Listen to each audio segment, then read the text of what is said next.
ક્યારથી ચિત્રોનો વિચાર ક્યારથી આવ્યો કે મારે ચિત્રકામમાં બહુ રસ છે? ભગવાનને જે કરાવવું હોય છે ને એ એના સમયે કોઈ પણ રીતનો તમે રસ્તો આપી દેશે. કોઈ પણ કલા છે ને એ સાધનાનો વિષય છે. જો મારા પેઇન્ટિંગથી કોઈ કોપી કરીને જો એનું પેટ ભરાશે ને તો એ તો મારા માટે અતિ સુખદાયી રહેશે. તો રોજ નવું ચિત્ર વિચારતા હતા કેવી રીતે? બધું જ માઇન્ડની અંદર સેટ હોય કે પર્સપેક્ટિવ કેવી રીતના લેવું, ફિગર ક્યાં એડ કરવા, ઘર ક્યાં એડ કરવું, કેવી રીતના પેઇન્ટિંગ સારું દેખાશે, કેવી કલર સ્કીમ લેવી. કે મને અઘરી વસ્તુ પહેલાં ગમે. સૌથી અઘરી વસ્તુ હોય ને એને પહેલાં કરો, સહેલી વસ્તુ તમને આવડે છે. એક નાની કીડી હોય તો કીડીને માણસ કેવો દેખાય, એને કેવી રીતના દેખાતું હોય, તો એ કલાકાર વિચારી શકે. કે રેકોર્ડ તમને કોઈ એમનેમ તો આપી નથી દેતો, એના પણ પ્રૂફ તમારે આપવા જ પડે. કે સાચી કલાકારી જે હોય છે ને એ આ પણ કહેવાય કે જે વસ્તુ હયાત ના રહે પણ આમાં સચવાઈ જાય, અમર બની જાય. પેઇન્ટિંગ છે ને એ એક મૂંગી કવિતા છે. હવે એને કોઈ ભાષાની જરૂર નથી, એ દરેક ભાષામાં વંચાય. તમારી સ્કિલ પાવર હશે ને તો તમે દુનિયાના કોઈ પણ ખૂણે રહેશો ને તો તમારી પાસે લોકો પહોંચી જશે. પેઇન્ટિંગ બનાવતા કેટલો સમય લાગે? વોટર કલરની જે સાઇઝ 11x15 ઇંચ જે A3 સાઇઝ છે એક જ કલાકનું કામ. ગુડ મોર્નિંગ ગુજરાતમાં સ્વાગત છે દોસ્તો, હું શૌનક વ્યાસ. અને મિત્રો, કેટલાક વ્યક્તિ એવા હોય છે કે જે એટલા વિશેષ હોય છે અને એમની વિશેષતાનું કારણ હોય છે પરિશ્રમ, એમની મહેનત. આજે આપણે એક એવા વ્યક્તિને મળવાનું છે, કારણ કે જીવનમાં એક શબ્દ બહુ જ અગત્યનો હોય છે. આપણને કહેતા હોય છે ને કે આ તમારામાં કન્સિસ્ટન્સી નથી યાર. કન્સિસ્ટન્સી એટલે એક જ કામને જે નિર્ધાર કર્યો હોય એને સતત કરતા રહ્યો. આપણી સાથે ઘણીવાર એવું બને, આપણે ઘણીવાર થાકી જઈએ છીએ, પણ જો તમારા મનમાં એ આશા છે કે મારે આ વસ્તુને આ રીતે કરીને અહીં સુધી પહોંચવું છે તો એ કરી જ શકો, પણ એના માટે સતત એની પાછળ લાગેલા રહેવું પડે. એક બહુ જ સુંદર ગીત છે, ઇકબાલ કરીને એક ફિલ્મ છે એનું આ ગીત બહુ મને ગમે છે. કુછ પાને કી હો આસ આસ, કોઈ અરમા હો જો ખાસ ખાસ, આશાएं आशाएं लेकर सूरज से आग आग गाए जा अपना राग राग, आशाएं आशाएं तूफानों को चीर के मंजिलों को छीन ले, आशाएं खिले दिल की उम्मीदें हंसे दिल की, अब मुश्किल नहीं कुछ भी.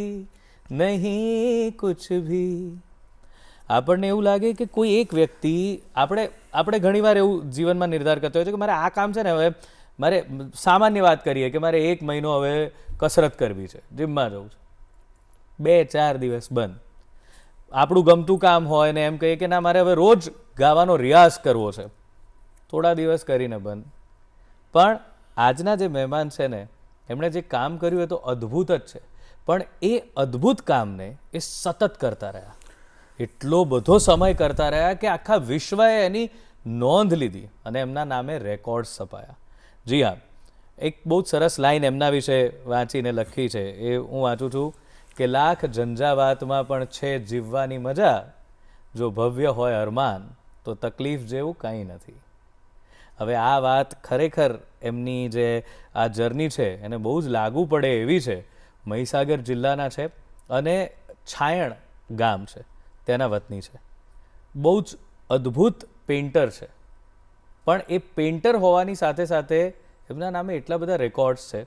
સ્વાગત કરીએ આપણે બિપિનભાઈ પટેલ. નમસ્કાર. નમસ્કાર બિપિનભાઈ, આપ આવ્યા, બહુ આનંદ થયો. અને આપની આ ઉપલબ્ધિઓનું લિસ્ટ હું વાંચું છું, અરે ગજબ છે સાહેબ. 10 વર્ષ સુધી બિપિનભાઈએ પેઇન્ટિંગ કરી, એટલે 10 વર્ષ સુધી એટલે લોકો આજીવન કરતા હોય છે પણ સતત કરી. અગત્યની વાત એ છે 10 વર્ષે 3651 દિવસ સુધી રોજનું એક આ પેઇન્ટિંગ કરતા, અને એ વોટર કલરથી કરી અને એમણે વિશ્વ વિક્રમ સ્થાપ્યો, આખા વિશ્વ એની નોંધ લીધી. એટલે 10 વર્ષ સુધી સાહેબ આટલા બધા પેઇન્ટિંગ બનાવવા પણ કેટલી અઘરી વાત છે. અને પ્રતિષ્ઠિત 3 આપને વિશ્વ વિક્રમ સ્થાપી ચૂક્યા છો, અવોર્ડ મળી ચૂક્યા છે. 1000 દિવસમાં 1000 પેઇન્ટિંગ, 1500 દિવસમાં 1500 પેઇન્ટિંગ, ક્યાં વાત. અને 2300 દિવસમાં 2300 પેઇન્ટિંગ. આ બધી ઉપલબ્ધિઓ વર્લ્ડ રેકોર્ડમાં સ્થાન મળી ચૂક્યું છે. 5 વખત આપ યુનેસ્કોના એવોર્ડથી સન્માનિત થયા છો. હવે વિચાર કરો કે આવી વિભૂતિ આ એક નાના ગામમાં રહી અને આ કરી શકતી હોય, અને આપણે જ્યારે એવું કહેતા હોય કે અરે બહુ તકલીફ છે, હું રોજ તો કઈ રીતે કરું, મારાથી નથી થતું. આપને કલા જગતનો બહુ જ આદરણીય ગણાય એવો સ્વર્ગસ્થ શ્રી રસિકલાલ પરીખ એવોર્ડ પણ એનાયત કરવામાં આવ્યો છે. હજુ ઘણી ઉપલબ્ધિઓ છે પણ હું ધીમે ધીમે કહેતો જઈશ. તો બિપિનભાઈ, આ ક્યારથી ચિત્રોનો વિચાર ક્યારથી આવ્યો કે મારે ચિત્રકામમાં બહુ રસ છે? નાનપણમાં ઘણા બધાને રસ હોય છે, પણ એ રસ આગળ કેવી રીતે વધ્યો? આમ તો હું લગભગ મને યાદ છે કે 4થા ધોરણમાં હું હતો, તો એ ટાઈમે કેવું હતું કે ડ્રોઈંગ કરતો ને એટલે ક્લાસના મારા બીજા મિત્રોને જોઈને એમને ખબર પડી જતી કે ના, આને ડ્રોઈંગ સારું આવડે. એટલે ક્લાસના જે ટીચર મેડમ જે પણ હોય ત્યારે મને છે ને બોલતા શરમ પણ આવતી. એટલે જ્યારે પણ ક્લાસની અંદર કોઈ પણ કોમ્પિટિશનનું આવ્યું હોય તો વિદ્યાર્થીઓ જ કહે, મેડમ આમનું નામ લખી દો. એટલે એવી રીતના એ મારામાં પણ પેલું થયું ને બોલતા મને ત્યારે બહુ ખચકાતો. એમ મેડમ કંઈ પણ બોલવાનું કે તો મને શરમ આવતી. એવી રીતના પછી 8મા 9મા ધોરણમાં જ્યારે હું આવ્યો ત્યારે એ ટાઈમથી જ મેં સમયને ખ્યાલ આવવા માંડ્યો. મને સમય સાથે રહેતા આવડી ગયું મને. એટલે 9મા ધોરણમાં મને હજુ યાદ છે કે શનિવાર જ્યારે આવે ને એટલે ઘરેથી ત્યારે 5 રૂપિયાનો ચાર્ટ મળતો હતો, અને એ ચાર્ટ લઈ આવવાનો. ઘરેથી 5 રૂપિયા લઈ જાઉં અને શનિવારે ચાર્ટ લઈ આવું, અને રવિવાર આવે ને એટલે મારો ચિત્રનો વાર. અને મેં ત્યારે પણ એક નાની ડાયરી બનાવેલી, ત્યારે ભગવાનના ફોટા બનાવતો અને આખો દિવસ ચાર્ટમાં ભગવાનના ફોટા બનાવવાના. અને એ ટાઈમે પણ લખી રાખતો કે આ ફોટો બનાવવામાં અમને આટલો ટાઈમ ગયો છે. એ નિયમ ત્યારથી પણ મેં નક્કી કરેલું એમ. અને એ ટાઈમે મેં યાદ છે કે નાનપણમાં મેં એવું વિચારેલું કે જીવનની અંદર એવું કશુંક તો બનવું છે મારે કે જ્યારે કોઈ માતા એના બાળકને જન્મ આપે ને એની પહેલાં પણ એ ઉદાહરણ તરીકે પણ મારું નામ લેવું જોઈએ કે મારા બાળકને બિપિન જેવો બનાવવો છે. એ મારા 9મા ધોરણના વિચારો હતા એમ. અને ત્યારે કેવું હતું કે દિવાલો પર હું ચિત્ર બનાવતો ચોકથી, રંગીન ચોકથી. તો અડોસ પડોશના લોકો, પછી અમારા રિલેટિવ જ્યારે ઘરે આવે ને ત્યારે મારા પપ્પાને એમ કહેતા કે ભાઈ તમારો છોકરો તો કલાકાર બનશે. એટલે મગજની અંદર ફિટ થઈને ચાલ્યા કરતું હતું. અને પેલું કહેવાય ને કે જ્યારે તમારે કશું થવાનું હોય કે કંઈક બનવાનું હોય ને, તો જેમ કે કલા ભગવાને મને આપી છે, પણ એને મારા હાથે જે સર્જન કરાવવું છે ને એ મને ત્યારથી જ એને રસ્તો આખો જ બનાવી આપેલો. જેમ કે ત્યારે 9મા ધોરણની અંદર ત્યારે વિદ્યાનગરથી અમારી સ્કૂલની અંદર, ફતેપુરા હું ભણતો ત્યારે સ્કૂલની અંદર એ લોકો પાઠ આપવા આવેલા. તો એ લોકોએ કોમ્પિટિશનો કરી ચિત્રની, અલગ અલગ વક્તૃત્વ સ્પર્ધા ને બધી. તો એ ટાઈમે મારું પેઇન્ટિંગ જોઈ ત્યારે પ્રથમ નંબર મારો આવ્યો હતો. અને એ ટાઈમે એમણે એ મને વાત કરી અને મારા ઘરે આવ્યા હતા કે 10મા પછી આવો કોર્સ આવે છે. એ ટાઈમે મને પહેલી વખત ખબર પડી કે ફાઇન આર્ટ જેવો કોઈ કોર્સ હોય છે. એટલે ત્યારે મને પહેલું જ એમ મગજમાં ક્લિક થયું કે ભગવાનને જે કરાવવું હોય છે ને એ એના સમયે કોઈ પણ રીતનો તમે રસ્તો આપી દેશે. એટલે શરૂઆત મારી ત્યાંથી થઈ હતી. પછી 10મા ધોરણ પછી બધી કોલેજોની સર્ચ કર્યું, ફાઇન આર્ટમાં એડમિશન લીધું. નારગોલથી મેં ફાઇન આર્ટ્સ કર્યું. પછી બધા એવું કે બરોડા MS યુનિવર્સિટીમાં માસ્ટર કરવું એટલે તમારે બહુ બધી પ્રોસેસથી પસાર થવું પડે. 2 દિવસ તમારી એક્ઝામ હોય ત્યાં. એમાં પણ હું પાસ થઈ ગયો. માસ્ટર્સ પણ ત્યાં બરોડાથી કર્યું. એના પછી મેં ATD પણ કર્યું. મેં કીધું ચાલો હવે ATD પણ કરી લે. ત્યારે ગવર્મેન્ટ ફર્સ્ટ હું હતો, ગુજરાતમાં ફર્સ્ટ હું ATDમાં હતો. એ પછી ટેટ પણ પાસ કર્યું. નોકરી મેં ના લીધી સરકારી. નહીંતર આપ શિક્ષક બન્યા. એ થઈ શકે, સ્કૂલમાં ભણાવતા. બરાબર છે. ઓકે. તો આ જે ચિત્રો તો કેવી રીતે આવ્યા જીવનમાં એ તો સમજાયું કે આપને પહેલેથી એ હતું. અને મને જે વાત આપની સાથે વાત કરતા ગમી એ છે કે આપ પહેલેથી આ સમય, એટલે તમે કીધું ને કે જે કરાવવું હોય એનો રસ્તો પહેલેથી, એટલે આવી રીતે તમારા હાથે પેઇન્ટિંગ કરાવવાના હશે કે આટલા દિવસમાં આટલા પેઇન્ટિંગ કરવાના. પછી આ તો ભણીને આપ બહાર નીકળ્યા, ચિત્રકળા શીખ્યા વિધિવત ત્યાં. પછી કેવી રીતે? કારણ કે એવો એક સમય તો આવે કે હવે ચિત્ર બનાવવા કે જીવનમાં પરિવારની પણ બીજી બધી જવાબદારીઓને બધું કરવું, તો એમાં કોઈ દ્વંદ્વ હતો કે શું કરવું?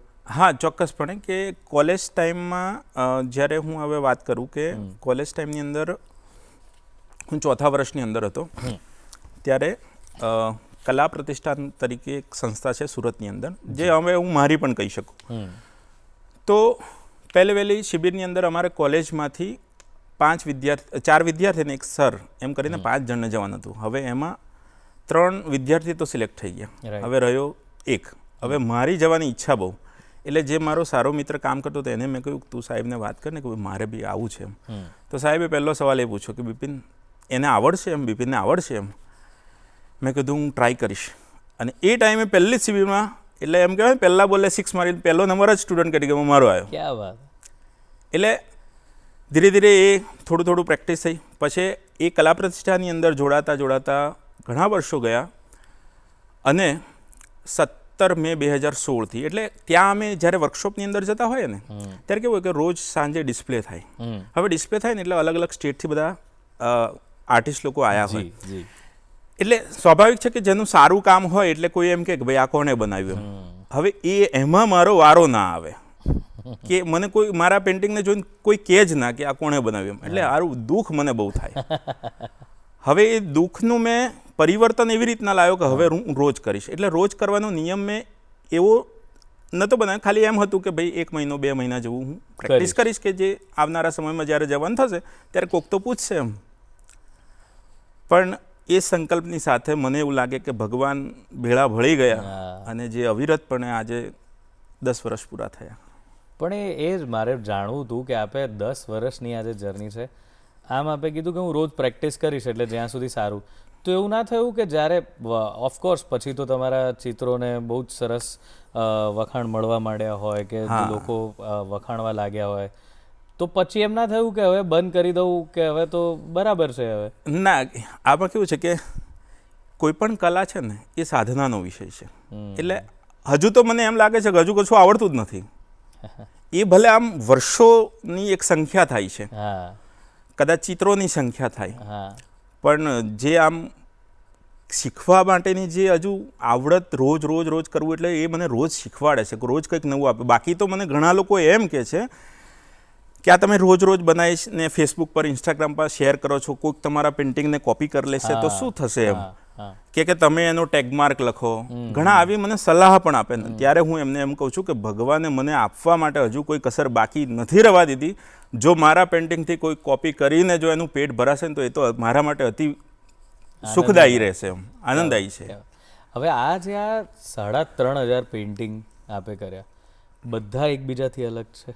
હા, ક્યાં વાત, બધા અલગ. તો આ વિષયો કેવી રીતે પસંદ કરતા હતા રોજ? તો કારણ કે પેલો ઘરમાં તો ખાવાનું બનાવવાની ઝંઝટ હોય છે કે રોજ શું બનાવવું એમ, તો એમાં એક કોમન જ હોય છે લગભગ. તો રોજ નવું ચિત્ર વિચારતા હતા કેવી રીતે? આમાં કેવું થાય છે કે જ્યારે તમે રોજ પ્રેક્ટિસ કરો ને એટલે એમાં શું થાય કે તમારી મેમરી શાર્પ થતી જાય. બરાબર છે? એટલે તમારે વિષયને પછી કેવું હોય કે ઘણી વખત કેવું હોય કે તમે કોઈક જગ્યાએથી રેફરન્સ લાવો ને તો તમને એકદમ HD ફોટો હોય તો જ તમે બનાવો.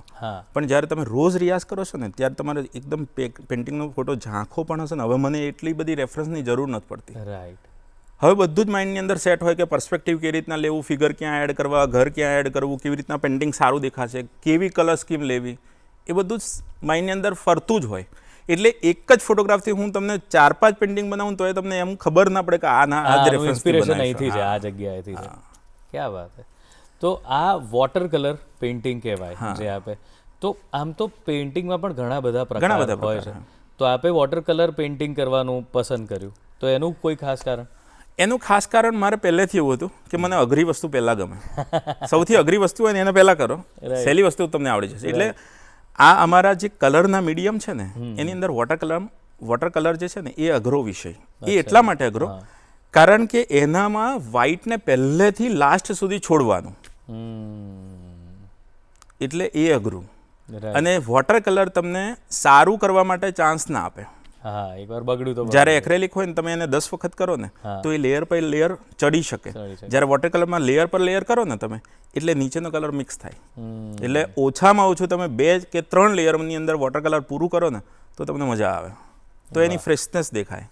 ઓકે. હા, તો આ તમે જે વાત કરી આમ કોઈ ચિત્રથી સમજાવો ને કે કેવી રીતે? હા, જેમ કે હવે આ મારું એક માઉન્ટેનનું પેઇન્ટિંગ છે, બરાબર છે જી.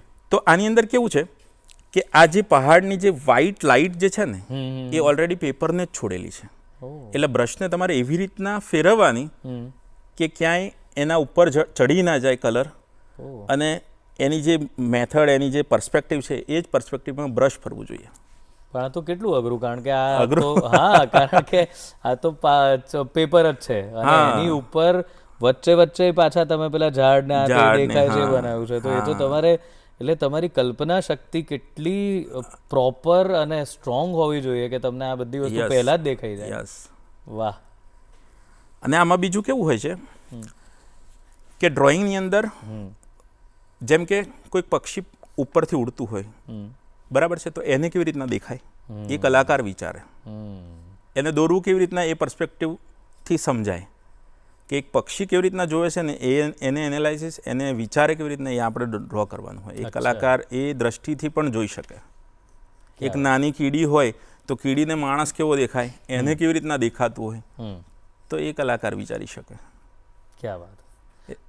તો આવા તો આપે આ જે આખી અવોર્ડવાળી જે આખી પ્રોસેસ હોય છે એ પણ બહુ ચેલેન્જિંગ, કારણ કે એકવાર તો આપને આ 10 વર્ષવાળું, પછી તો આપે 3 વખત આવી રીતે એ કર્યા, તો એ માહોલ કેવો હોય છે, એ શું હોય છે, એ કેવું રહ્યું એ તમારું? એમાં કેવું હોય છે કે જ્યારે મારા 1000 દિવસની અંદર 1000 પેઇન્ટિંગ થયેલા, એટલે કેવું હોય કે રેકોર્ડ તમને કોઈ એમનેમ તો આપી નથી દેતો, એના પણ પ્રૂફ તમારે આપવા જ પડે કે ભાઈ તમે આ કર્યું જ છે, તો એનું તમારું રોજનું અથવા તો તમે જાતે પેઇન્ટિંગ કરો છો એવા કોઈ તમારી પાસે છે. પછી કોઈક સારા એવા વ્યક્તિ હોય કે જેનો લેટર તમને મળે, એ બધું જ ત્યાં સબમિટ કરાવવાનું હોય, એ પછી એ લોકો જોવે, ચેક કરે, પછી તમને એવોર્ડ આપે. એટલે વહેલો 1000 દિવસની અંદર 1000 પેઇન્ટિંગનો ઇન્ડિયા વર્લ્ડ રેકોર્ડ, પછી 1500 દિવસની અંદર 1500નો ઇન્ડિયા વર્લ્ડ રેકોર્ડ. પણ મેં મારા જીવનની અંદર રેકોર્ડ માટે આ નથી કર્યું. એમ થાય કે રસ્તામાં આવે છે ને તો લઈ લો, બરાબર, એમ કરીને લીધા છે એમ. બરાબર છે. બાકી જો એ જ લેવા માટે હોત તો મેં આ બધું બંધ કરી દીધું હોત. મજાની વાતો ચાલે છે બિપિનભાઈ પાસે, અને સાથે એમની ચિત્રકળાને આપણે નિહાળવી પણ છે કે કેવી રીતે બનાવે છે આ ચિત્રો, એ પણ આપણે જોવાનું છે. પણ અત્યારે સમય છે વિરામનો, તો મળીએ વિરામને પહેલે પાર. વિરામ બાદ સ્વાગત છે ગુડ મોર્નિંગ ગુજરાતમાં. અને દોસ્તો, આપણે બિપિનભાઈ સાથે વાત કરીએ છીએ, એમના પેઇન્ટિંગ્સની વાત કરીએ છીએ, અને સૌથી અગત્યની વાત છે કે એમની જે લગન છે એમના આર્ટ પ્રત્યેની, કલા પ્રત્યેની, સૌથી જે ગમી જાય એવી વાત તો એ જ છે. તો સાહેબ, હવે બિપિનભાઈ, માનનીય પ્રધાનમંત્રી શ્રી નરેન્દ્રભાઈ મોદીના કાર્યાલયમાં પણ આપનું પેઇન્ટિંગ લાગેલું છે, તો એ કેવી રીતે ત્યાં પહોંચી ગયું? એ છે જે અમારે, જે મેં પહેલાં વાત કરી કે કલા પ્રતિષ્ઠાનનો જ્યારે કેમ્પ વડનગર ખાતે થયો હતો, તો એ લોકોએ નક્કી જ કરેલું કે સારા પેઇન્ટિંગ હશે તો આપણે 25 આર્ટિસ્ટોના સિલેક્ટ કરી અને એ પેઇન્ટિંગોને ત્યાં કાર્યાલયમાં લગાડવાનું છે. એટલે મારું પેઇન્ટિંગ એમાં સિલેક્ટ થયું હતું. ક્યાં વાત. કયા વિષય પર હતું એ પેઇન્ટિંગ? જે ત્યાં એ ઓલરેડી વડનગરની જ બધી શેરીઓ હતી. અચ્છા, વડનગરની શેરીઓ પર. ક્યાં વાત. વાહ ભાઈ વાહ. અને પરદેશમાં પણ, ઓસ્ટ્રેલિયાની વાત કરીએ, ફ્લોરિડા, બધે પણ આપના પેઇન્ટિંગ્સ જતા હોય છે, તો એ લોકો કેવી રીતે આ ચિત્રકળાને જુએ છે ને એ લોકોને શું ગમતું હોય છે? ઓલરેડી છે ને મારા ફેસબુકની અંદર હું અલગ અલગ પેજની અંદર રોજ શેર કરતો હોઉં. રાઈટ. તો મારા ફેસબુકની અંદર પણ મોટે ભાગે મારા બધા ફ્રેન્ડ છે ને બહારના છે, અને જોવાવાળો વર્ગ પણ મોટે ભાગે ફોરેનરનો છે. તો કોરોના જ્યારે આવ્યો એ ટાઈમે ફ્લોરિડાની અંદર એ ઓનલાઈન મારા ક્લાસ જોઈન કર્યા, પછી એમને મારા પેઇન્ટિંગો ખરીદ્યા. એવી રીતના ઓસ્ટ્રેલિયા પણ એક ભાઈ ત્યાં રહેતા હતા, ઇન્ડિયન જ હતા, એ આવીને એ પેઇન્ટિંગ લઈ ગયેલા. પછી હમણાં પણ હાલમાં પણ એવું થયું કે એક ઉઝબેકિસ્તાનથી એક લેખિકા છે જે મારી ફ્રેન્ડ છે 5-6 વર્ષથી, તો એણે મને વાત કરેલી કે બિપિન, હું તારા પેઇન્ટિંગને આટલા વર્ષોથી જોઉં છું પણ મને એ સિલેક્ટ નથી કરી શકતો કયું પેઇન્ટિંગ લઉં એમ. પછી એક વખત એ વાત થઈ બધી, અને પછી એમણે મને પેઇન્ટિંગો મોકલ્યા કે મને આ 3 પેઇન્ટિંગ જોઈએ છે. એ પછી મેં અહીંયાથી પેઇન્ટિંગો મોકલ્યા, અને પેઇન્ટિંગ મોકલ્યા પછી મને, જ્યારે મેં પેઇન્ટિંગને જોયા ને પછી મને ધ્યાન થયું કે આ તો મારા લુણાવાડાની શેરી મેં બનાવેલી એમ. ત્યારે અમારા પત્રકાર અશ્વિનભાઈને પણ મેં વાત કરી કે ભાઈ આ તો આપણા લુણાવાડાનું જ પેઇન્ટિંગ હતું, મને તો હમણાં ધ્યાન ગયું એમ. ત્યારે એમણે એમ કહ્યું કે બિપિનભાઈ, આ હવે ઘર તો રહ્યું નથી એમ. તે દિવસે એવું સમજાયું કે સાચી કલાકારી જે હોય છે ને એ આ પણ કહેવાય કે જે વસ્તુ હયાત ના રહે પણ આમાં સચવાઈ જાય, અમર બની જાય. એટલે એક વસ્તુ વિચારવા જેવી છે કે પેઇન્ટિંગ છે ને એ એક મૂંગી કવિતા છે. હવે એને કોઈ ભાષાની જરૂર નથી, એ દરેક ભાષામાં વંચાય. હવે આજે પણ મને એમ થાય ઘણી વખત કે જ્યારે કોઈ નવું બાળક જન્મે ને ત્યારે અડોશ પડોશના આપણા સગા સંબંધીઓ એવું એનું પહેલુંથી જ ભવિષ્યવાણી નક્કી કરે કે આને આ ડૉક્ટર બનાવો, એન્જિનિયર બનાવો, આ તે.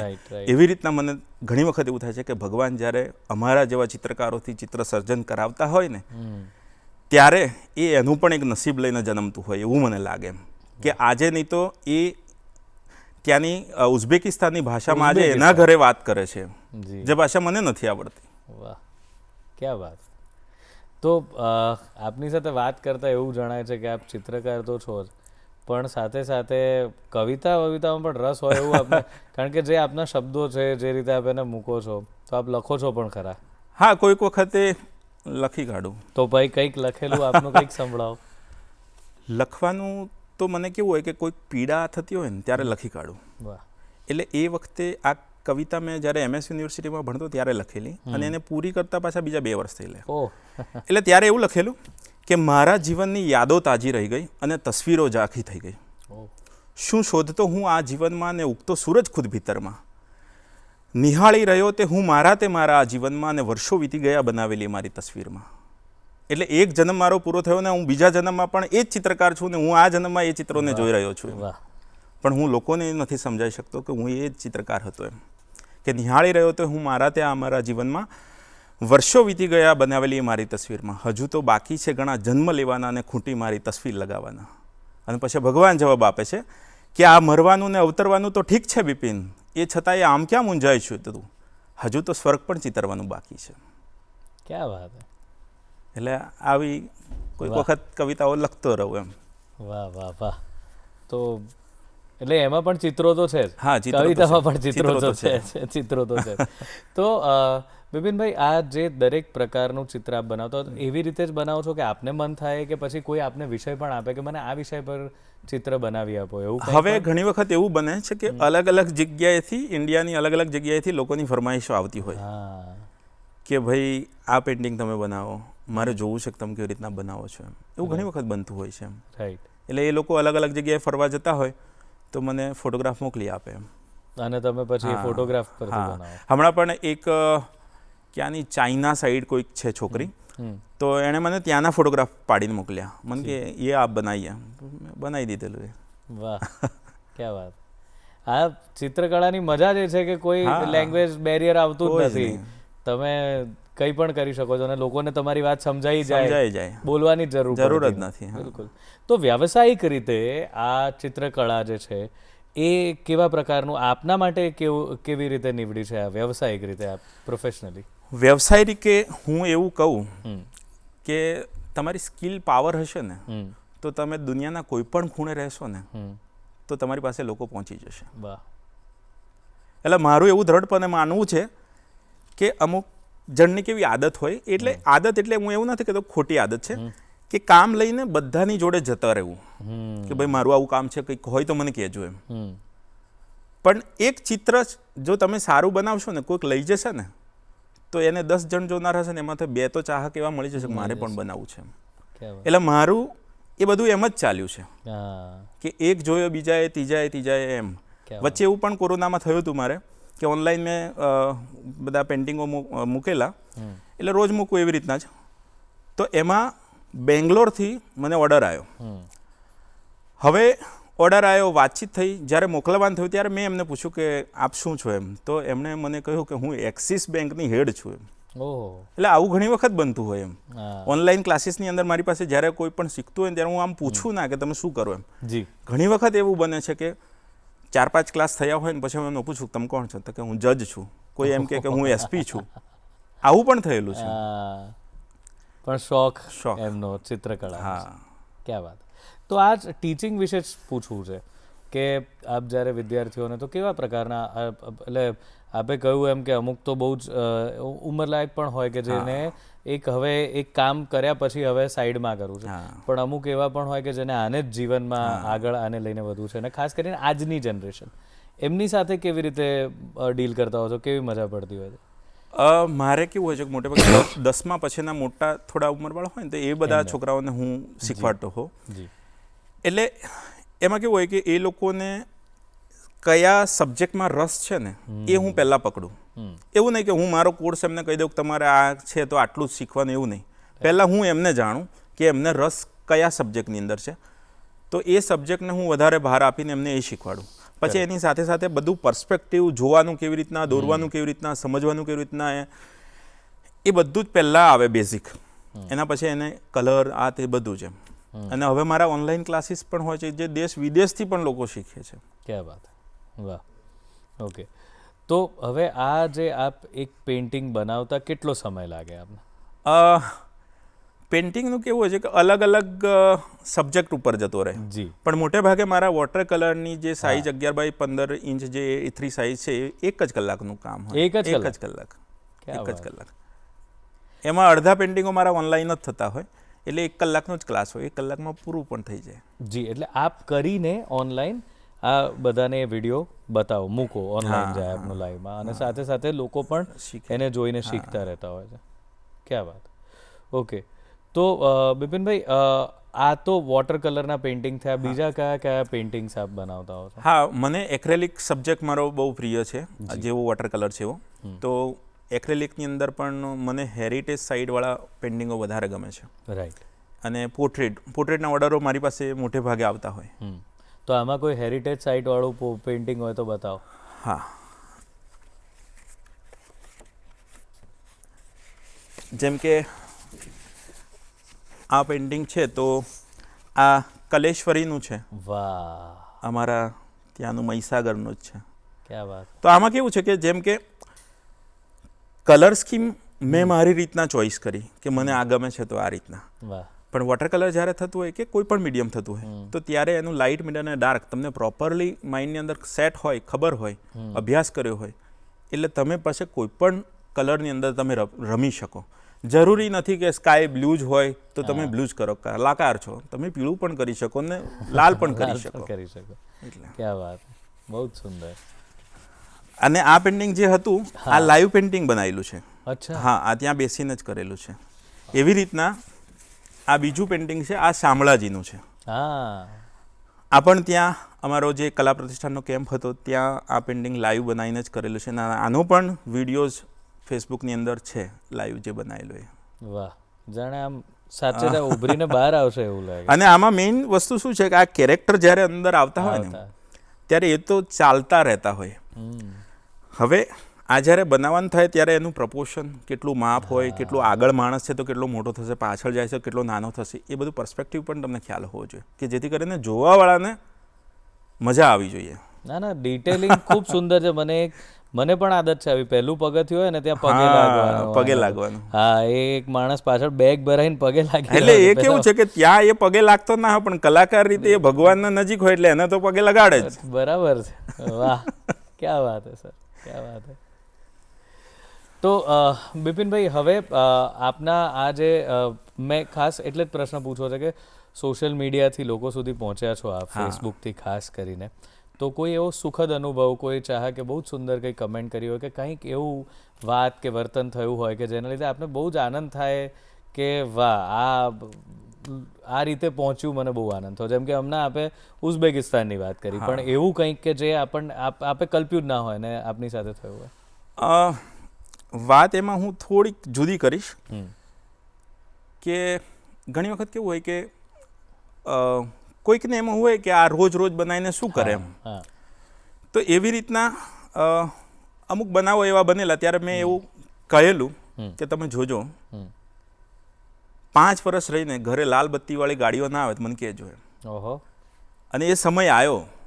અમારા મહીસાગરની અંદર જ્યારે પણ જે કલાને ચાહનાર એવા કોઈ આવતા હોય ને, ત્યારે કલેક્ટર જેવા પણ મારા ઘરે આવીને પેઇન્ટિંગની વિઝિટ કરે. હું તમને એનું એક ઉદાહરણ આપું તો જે મને ગમે છે કે અત્યારે ભાવનગરમાં મનીષ બંસલ સાહેબ છે, તો જ્યારે અમારા મહીસાગરની અંદર પહેલાં હતા તો એમણે ઘરે આવીને આખું શૂટિંગ લીધું અને એમણે લોકો સુધી પહોંચાડ્યું કે ગામડાની અંદર રહેનાર વ્યક્તિ પણ આટલી પ્રતિભા મેળવી શકતો હોય ને લોકો સુધી પહોંચી શકતો હોય ને કમાઈ શકતો હોય તો બધું જ શક્ય છે. એવી રીતના બીજો એક પ્રસંગ છે કે અમારે ત્યાં સ્વામિનારાયણના સંતો ગુરુજી અમારા ત્યાં આવેલા, અને ત્યારે SMVSના બધા જ ગુરુજી સંતો સાથે બધા હતા અને અમારે બધા ઘરે પધરામણી હતી. તો ગુરુજીએ એવું કીધું કે ભાઈ બિપિનભાઈનું કાર્ડ હોય તો લઈ લો એમ. મેં કીધું મારી પાસે કોઈ કાર્ડ નથી એમ. ત્યારે પણ એમણે કહ્યું કે જુઓ ભગવાનની કેટલી કૃપા છે, મને આપણે કંઈક વસ્તુની જરૂર હોય તો આપણે કાર્ડ કાર્ડ રાખીએ છીએ અને આમની પાસે વગર કાર્ડે પણ આ બધું ચાલે છે. સરસ કામ છે, ક્યાં વાત. વાહ બિપિનભાઈ, હવે શું કરી રહ્યા છો? હવે આગળ કોઈ વિશ્વ વિક્રમ તરફ જઈ રહ્યા છો કે પછી આગળ હવે કેવી રીતે ચિત્રકલાને ક્યાં આગળ લઈ જઈ રહ્યા છો? હવે કેવું છે કે આટલા વર્ષોની સાધના કરી હોય ને એટલે હવે આમાં હું એક બીજી વાત કરીશ કે જ્યારે નાનપણમાં શરૂઆત કરીને ત્યારે હું કલાને સાચવતો હતો અને હવે કલા મને સાચવે છે. બરાબર. એટલે હવે આટલો 10 વર્ષનો જો આટલી બધી સફર થઈ હોય ને તો હવે એ મને જપવા નહીં દે. બરાબર છે. બરાબર. એટલે હવે આંગળીઓ પણ રોજ રોજ હવે એ એનું કામ મસલ મેમરી જેવું થઈ ગયું. હવે તો એ ચિત્ર દોર્યા વગર ચાલે નહીં એમ. રાઈટ. તો કોઈ ટેકનિક જે તમે અહીંયા અમને બતાવી શકો કે ચિત્ર દોરવાની કે એવી કંઈ, તો એ મજા પડી જાય, બધાને જાણવાય મળે. ચોક્કસ ચોક્કસ. ડન.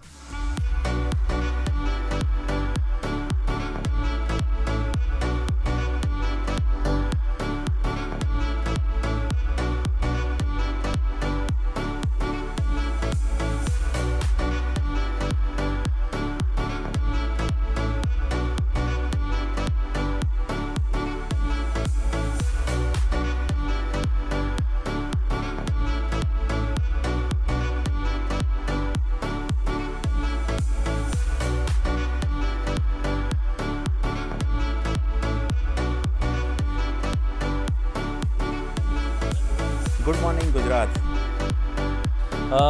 જ્યારે અત્યારે આવી બહુ સરળતાથી, એટલે લાઈક આ કળા તો એવી છે જ કે જેના માટે ઘણી મહેનત કરવી જ પડે, પડે. પણ હવે ટેકનોલોજીએ કેટલું આમાં ચેન્જ લાવ્યો છે? ટેકનોલોજીથી કંઈ બદલાયું છે? ટેકનોલોજીથી હવે કેવું થાય છે કે બ્રેઇન યુઝ કરવાનું ઓછું થઈ ગયું. બરાબર છે. એટલે જ્યારે ત્યારે હું કોલેજમાં હતો, જે વિદ્યાર્થીઓ મારી સાથે હતા બહુ સારું કામ કરતા હતા, એ હવે ટેકનોલોજીની અંદર પ્રવેશ કરી લીધો. આ વસ્તુ એવી છે ને કે પહેલેથી જ એવો નિયમ પણ છે કે જેની પાસે સરસ્વતી હશે ને એની પાસે લક્ષ્મી નહીં હોય. અને જે ટેકનિકલની અંદર જવા માંગે છે ને, તો હું એવું માનું છું કે એને પૈસાની જરૂર છે. હા, બિલકુલ સાચી વાત છે. અને મેં જે કર્યું છે ને એ અઘરું કામ એટલા માટે છે કે મેં એ વસ્તુ જોઈને નથી કર્યું કે મારું પેઇન્ટિંગ કોઈ ખરીદ છે. મેં એ જ સમજીને કર્યું છે ને એ જ વિચારીને કે મારે મારા કામને સારું કરવું છે.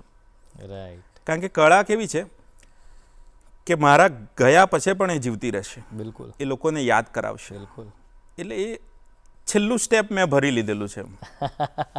હા, એટલે તમે જે કહો છો અને હું આ રીતે સમજુ છું કે જેમ તમે ઇમેજિનેશન, હમણાં જે મેં પેલો છોકરો નોંધ્યો કે જે પગે લાગતો, હવે એવું થાય કે ટેકનોલોજીના માધ્યમથી એક રેફરન્સ આ લોકો બધેથી લઈ જ શકે, પણ એમાં વાત ત્યાં જ મરી જાય કે આ જે ઇન્સ્ટન્ટ જે આવવું જોઈએ તમારું જે એક હાર્દ, એટલે મને તો જેમ કે મને આ બધી જ વસ્તુ, એ વસ્તુ એકદમ પહેલાં જ ટચ કરી ગઈ કે આ કલાકારની ડિટેલિંગ કેટલી બધી છે એમ. તો એ વસ્તુ પછી રહેતી નથી એમાં તો તમે છાપકામ જેવું થઈ જાય છે કે તમે જોઈને કંઈ એઆઈ છે પણ એ પ્રિન્ટ કાઢશે. એ પ્રિન્ટ કાઢશે. એમાં કલરની મહેક નહીં આવશે, એની સુગંધ નહીં આવશે, જ્યારે આમાં કલરની સુગંધ આવશે. ક્યાં વાત હે, ક્યાં વાત હે. વાહ.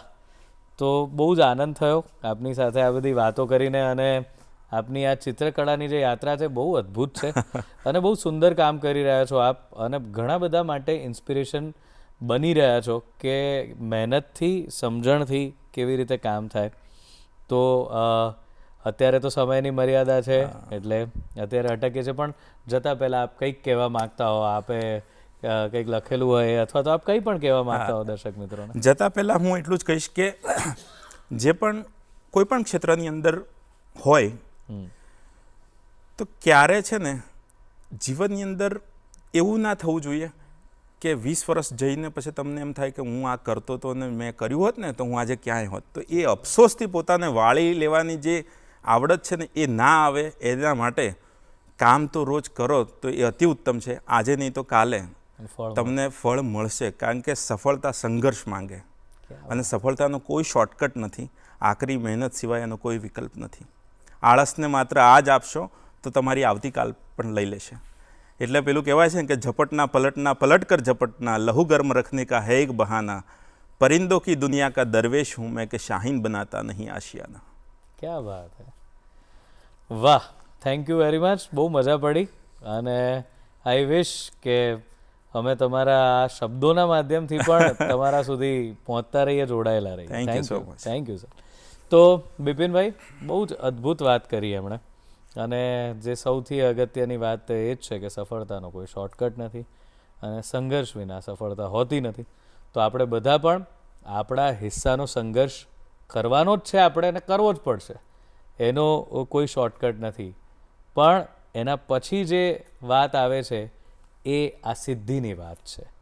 તો સિદ્ધિ માટે કામ કરીએ, પ્રસિદ્ધિ માટે નહીં, તો કામ મજાનું થઈ જશે. બસ આ એપિસોડમાં આટલું જ. પણ તમે તમારા પ્રતિભાવ અમને જરૂરથી મોકલાવો. અમારું ઈમેલ આઈડી છે goodmorninggujaratShow@gmail.com અને આ એપિસોડ તમે યુટ્યુબ પર ગમે ત્યારે જોઈ શકો છો. મળીએ આવતા એપિસોડમાં.